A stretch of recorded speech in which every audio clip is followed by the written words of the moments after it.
कोश निर्माण की एक सशक्त सुदीर्घ परंपरा है। भारतीय भाषाविदों ने, कोशकारों ने इस दिशा में महत्वपूर्ण योगदान किया और विदेशी विद्वानों ने भी हिंदी कोश निर्माण में उल्लेखनीय भूमिका निभाई है। और इन कोशों का वास्तविक लाभ भाषा को सीखने वाले, भाषा का अर्जन करने वाले, भाषा के प्रयोक्ता समुदाय, अनुवाद की दिशा में काम करने वाले अनुवादकों के लिए असंदिग्ध हो गया, महत्वपूर्ण हो गया।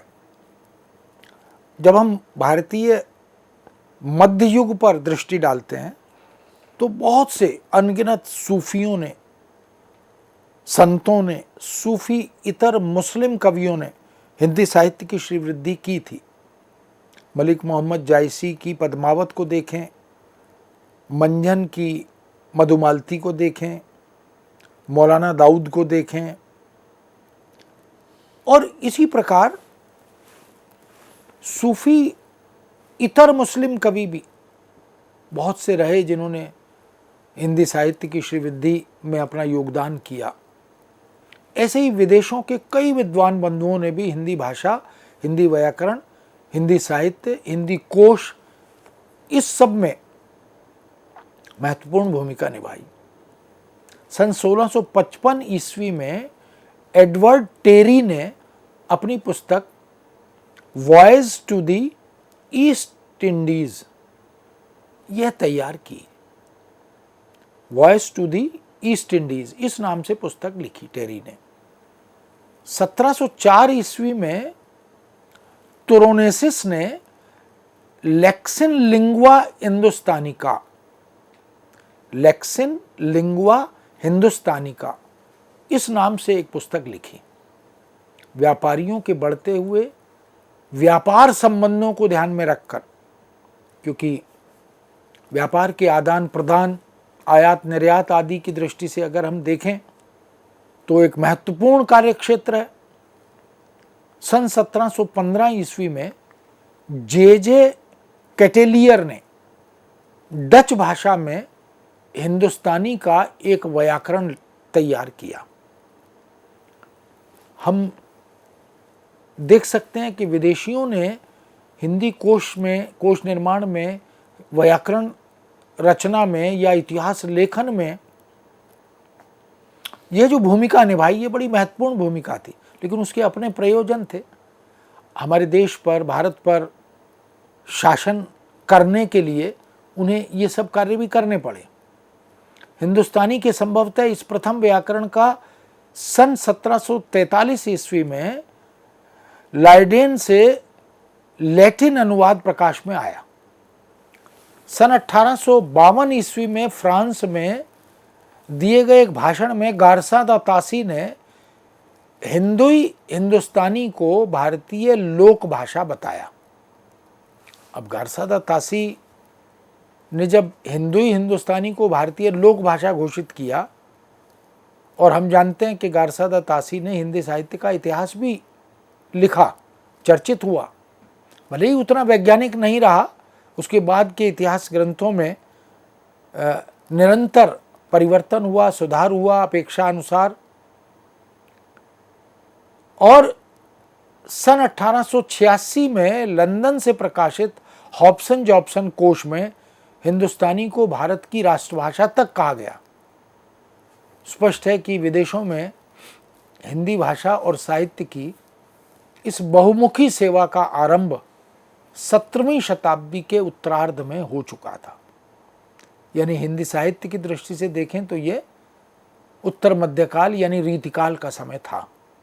17वीं शताब्दी, क्योंकि 19वीं शताब्दी से हम आधुनिक काल के आगमन की चर्चा करते हैं, तो लगभग 200-150 वर्ष पहले हम इस बात को देख सकते हैं।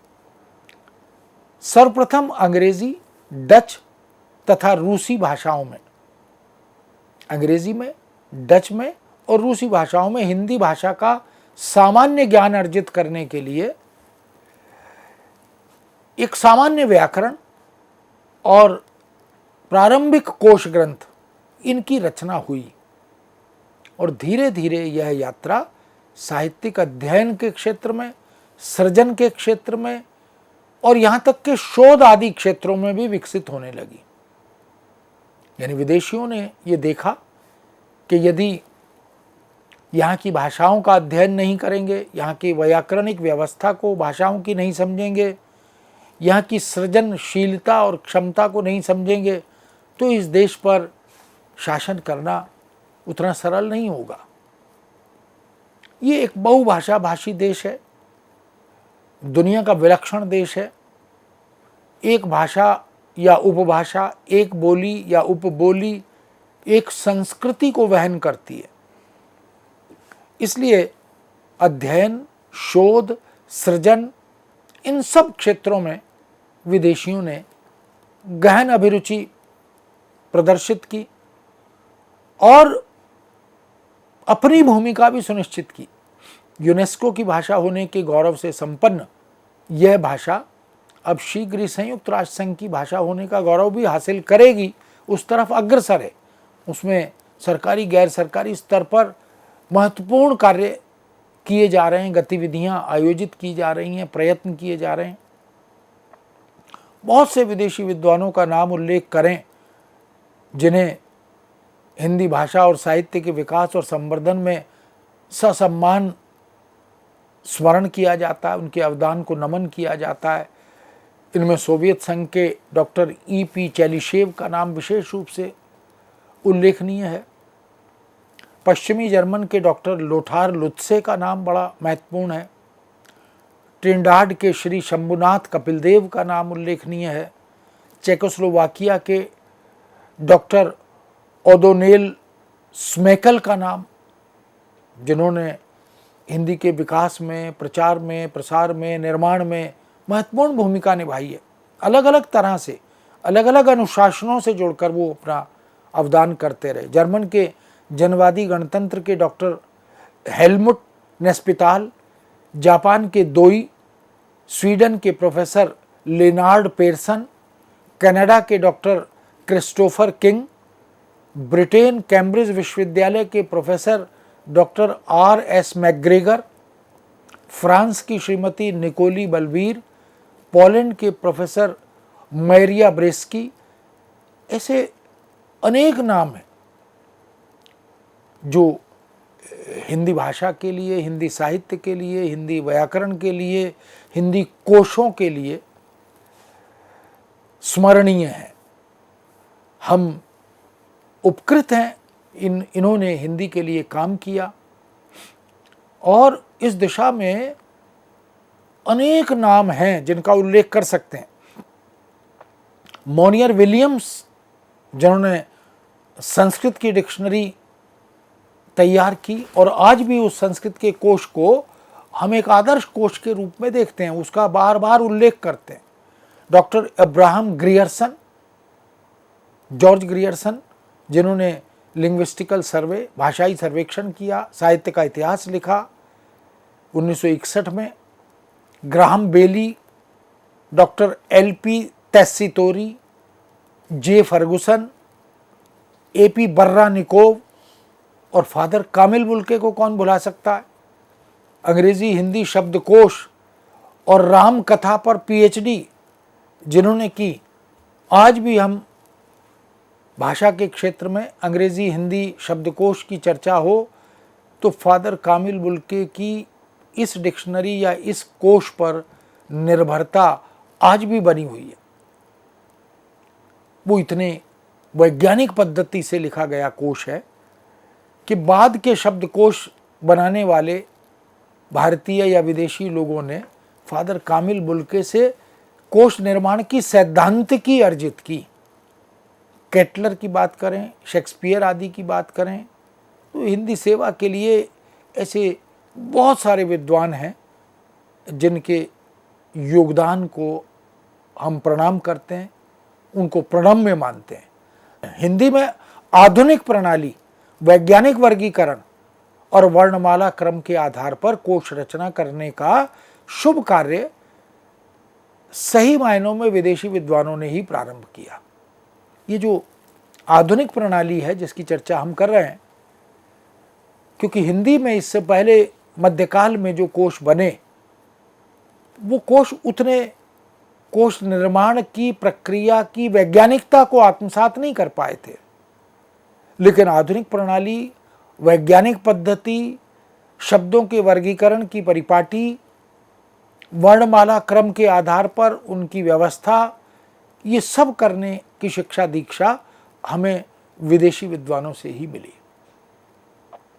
इनमें अंग्रेजी हिंदी शब्दकोश, हिंदुस्तानी अंग्रेजी शब्दकोश, अंग्रेजी संस्कृत शब्दकोश, बंगला हिंदुस्तानी शब्दकोश, कानून और वाणिज्य कोश, ऐसी बहुत सी रचनाएं, चिकित्सा की शब्दावली कोश क्रम से व्यवस्थित करने का सिलसिला, ये सब अगर हम देखना चाहते हैं तो ये हमें विदेशी विद्वानों के अवदान से प्राप्त होता है। 1964 ईस्वी में भारतीय भाषाओं के न जाने कितने कोशों की एक सूची, 2000 से अधिक कोशों की एक सूची राष्ट्रीय ग्रंथालय कलकत्ता से प्रकाशित हुई थी। इनमें हिंदी के कोश ग्रंथों की संख्या 300 से अधिक थी। इन 300 से अधिक कोशों को यदि हम देखें, दृष्टि डालें, विचार करें, अवलोकन करें, तो लगता है कि वास्तव में इन विद्वानों ने, इन भाषाविदों ने, कोशकारों ने एक महत्वपूर्ण कार्य करके दिखाया है। सन 1941-42 में हिंदी के प्रसिद्ध भाषाविद, भाषा वैज्ञानिक, कोशकार डॉक्टर हरदेव वारी, उन्होंने कोशकारी में हिंदी का योगदान, इस शीर्षक से एक निबंध भी लिखा था जो प्रकाश में आया। हरदेव वारी, हम जानते हैं कि कोशकार के रूप में उन्होंने कई कोश हमें दिए, विद्यार्थियों के लिए, शोधार्थियों के लिए, शिक्षार्थियों और शिक्षकों के लिए। आज भी हम हरदेव वारी की तमाम तरह की डिक्शनरी, तमाम तरह के कोशों से उपकृत हैं, उसका लाभ लेते हैं। 1967 में डॉक्टर भोलानाथ तिवारी, जो हिंदी के भाषा वैज्ञानिक के रूप में लब्ध प्रतिष्ठ माने जाते हैं, ख्याति प्राप्त विद्वान के रूप में उपस्थित होते हैं, दिल्ली विश्वविद्यालय के हिंदी विभाग में प्रोफेसर के रूप में कार्यरत रहे और उन्होंने भाषा विज्ञान के क्षेत्र में, अनुवाद के क्षेत्र में, कोश कार्य के क्षेत्र में महत्वपूर्ण काम किया।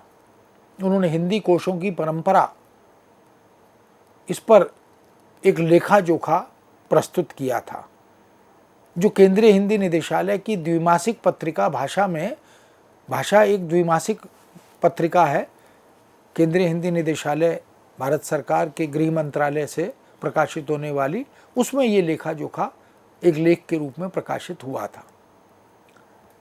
इसलिए यह विचार करना कि इस कोश लेखन और संपादन के इतिहास में विदेशी विद्वानों ने किस तरह और कितना योगदान किया, ये इसलिए भी महत्वपूर्ण है क्योंकि उसी से हमारे देश के अनेक भाषाविदों ने, भाषा वैज्ञानिकों ने, कोशकारों ने प्रेरणा ग्रहण की। हिंदी अंग्रेजी शब्दकोश डॉक्टर भोलानाथ तिवारी और डॉक्टर महेंद्र चतुर्वेदी ने मिलकर लिखा था। आज भी वो एक आदर्श कोश के रूप में हमारे सामने उपस्थित है। ऐसे बहुत से कोशों का उल्लेख कर सकते हैं। हरदेव वारी की बात करें, भोलानाथ तिवारी की बात करें, रामचंद्र वर्मा की बात करें, जिन्होंने इस क्षेत्र में काम किया।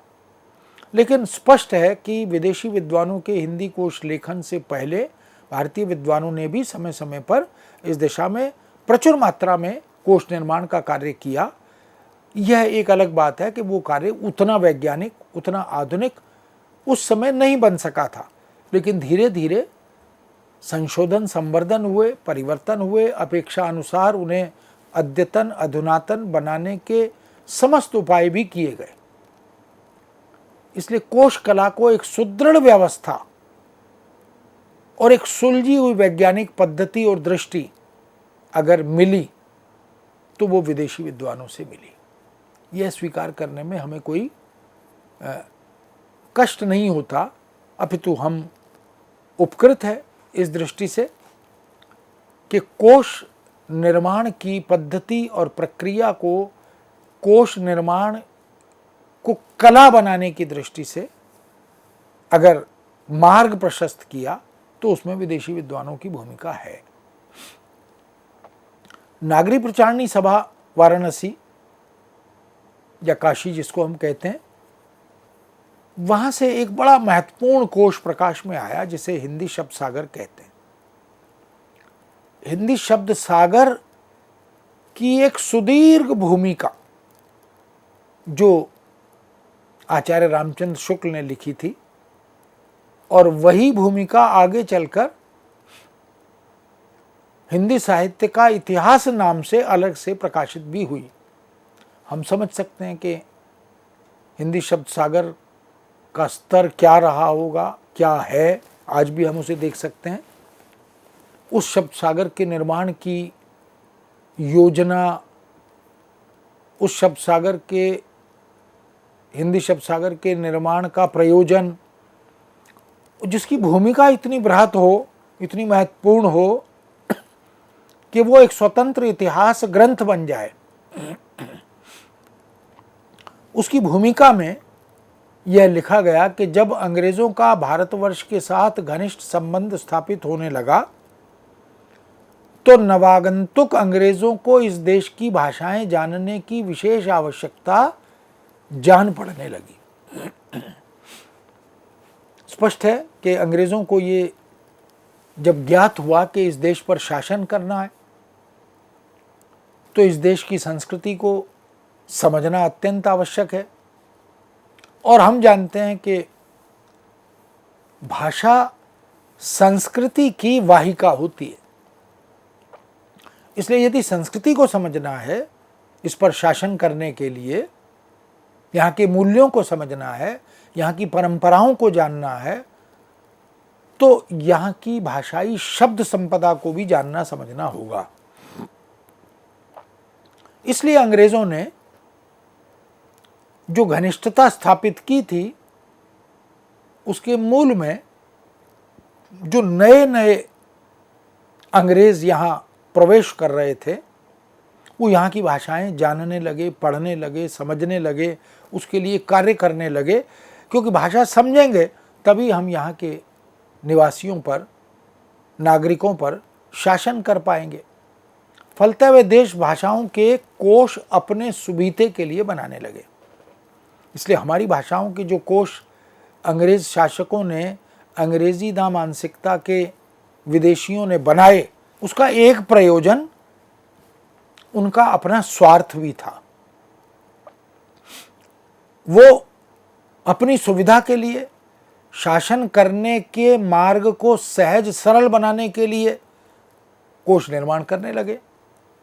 इस तरह देश में आधुनिक ढंग के और आकार आदि क्रम से, वर्ण क्रम से, कोश क्रम से जो बनने वाले शब्दकोश थे, उनकी रचना का सूत्रपात हुआ। तो स्वाभाविक है विदेशियों ने, अंग्रेजों ने इस दिशा में उल्लेखनीय कार्य तो किया। देश की भाषाओं में से सबसे पहले हिंदी के 2 शब्दकोश हमारे सामने आए। श्रीयुत जे फर्गुसन नामक एक सज्जन ने यह दोनों कोश प्रस्तुत किए। इनमें से एक हिंदुस्तानी अंग्रेजी का और दूसरा अंग्रेजी हिंदुस्तानी का था। हिंदुस्तानी भाषा, जिसमें उर्दू, अरबी, फारसी आदि के शब्दों का मिश्रण था, संस्कृत, हिंदी की शब्द संपदा थी, उससे अंग्रेजी, क्योंकि उस अंग्रेज़ों को शासन करने के लिए, हिंदुस्तानी को समझने के लिए उसके समतुल्य अंग्रेजी शब्दों से ही अवधारणा को समझा जा सकता था। और ठीक ऐसे ही अंग्रेजी के शब्दों को हिंदुस्तानी में तैयार करना, निर्मित करना, प्रस्तुत करना, समतुल्यता को ध्यान में रखकर उन्होंने इस प्रकार के प्रयत्न किए। तो जे फर्गुसन ने अंग्रेज़ों के शासन प्रशासन की सुविधा की दृष्टि से एक प्रकार से ये कोश निर्माण किए, हिंदुस्तानी अंग्रेजी कोश और अंग्रेजी हिंदुस्तानी कोश। इस तरह के कोश सन 1790 में प्रकाशित हुए। श्रीयुत हेनरी हैरिश के प्रयत्न का फल था कि ऐसे कोश प्रकाश में आने लगे। सन 1808 में जोसेफ टेलर और विलियम हंटर के सम्मिलित प्रयत्नों से कलकत्ता में एक अंग्रेजी हिंदुस्तानी कोश प्रकाश में आया। अंग्रेजी हिंदुस्तानी शब्दकोश प्रकाशित हुआ। इसके उपरांत सन 1810 में एडिनबरो में श्रीयुत जे.बी.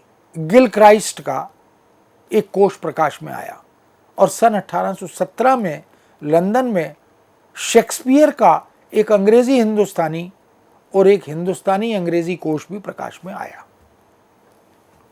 हम देख सकते हैं कि शेक्सपियर, जिनकी नाट्य रचनाओं के अनुवाद हिंदी में आगे चलकर फिर हरिवंश राय बच्चन ने, रांगे राघव ने, मैथिली शरण गुप्त ने, बहुत सारे रचनाकारों ने किए। हिंदी भाषा या देवनागरी अक्षरों में सबसे पहला कोश पादरी M.T. एडम ने तैयार किया, जो सन 1829 में हिंदी कोश के नाम से कलकत्ता से प्रकाश में आया। निश्चित रूप से विदेशी विद्वानों के योगदान से हिंदी कोश लेखन में क्रांतिकारी प्रारंभ हुआ, श्री गणेश हुआ, परिवर्तन हुआ और इसी परंपरा ने भारतीय विद्वानों को प्रभावित और प्रेरित भी किया। इन विदेशी विद्वानों ने कई प्रकार के कोश तैयार किए, अनेक प्रकार के कोश। इनमें सबसे पहले हम अंग्रेजी हिंदी, हिंदी अंग्रेजी तथा हिंदुस्तानी भाषा कोश, इन पर दृष्टि डालते हैं। सबसे पहले हमें सन 1773 ईस्वी में रोमन अक्षरों में प्रकाशित जे. फर्गुसन का हिंदुस्तानी भाषा कोश देखने को मिलता है। इस कोश का अपना एक ऐतिहासिक महत्व भी है।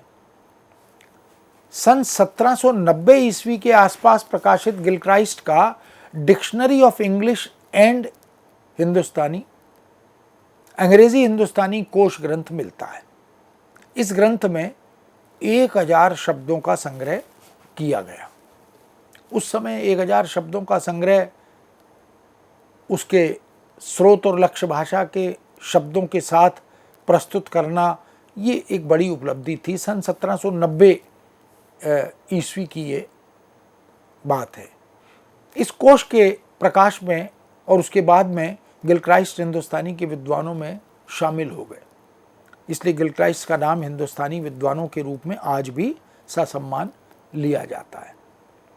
सन 1810 ईस्वी में एडिनबरा से एक नवीन संस्करण भी प्रकाश में आया, जिसमें थॉमस रोबक ने गिलक्राइस्ट को सहयोग दिया। गिलक्राइस्ट की उस डिक्शनरी को, उस शब्दकोश को मॉडर्नाइज यानी आधुनिक बनाया गया, अपडेट किया गया, अद्यतन किया गया। इस संस्करण में फारसी लिपि का त्याग कर दिया गया था। गिलक्राइस्ट के ही समकालीन कर्कपैट्रिक का 1789 में a vocabulary Persian, Arabic and English, इस नाम से एक ग्रंथ लंदन से प्रकाशित हुआ।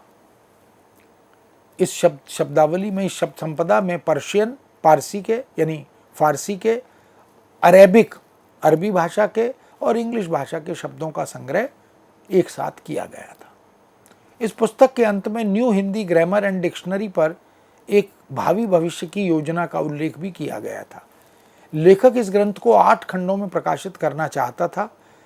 लेखक के प्रस्तावित योजना के 8 खंडों में क्रमशः हिंदी लिपि और चिन्हों पर विचार किया जाना था, विभिन्न पदों पर विचार किया जाना था, व्युत्पन्न और शब्द गठन पर विचार करना था, वाक्य विन्यास और मुहावरों का संग्रह तैयार करना था, व्युत्पन्न और समस्त हिंदी क्रियाओं का शुद्ध हिंदी शब्दावली, प्रचलित अरबी फारसी शब्दावली और व्याकरणिक नियमों के उदाहरण आदि की योजना एक लंबी योजना के लिए तैयार की गई थी, किंतु न जाने किन कारणों से यह ग्रंथ तैयार नहीं किए जा सके और वो योजना अधूरी रह गई।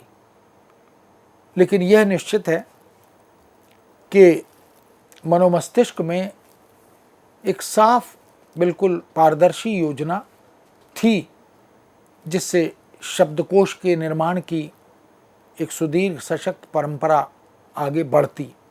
सन 1818 में प्रकाशित विलियम हंटर द्वारा निर्मित हिंदुस्तानी अंग्रेजी कोश की जानकारी भी मिलती है।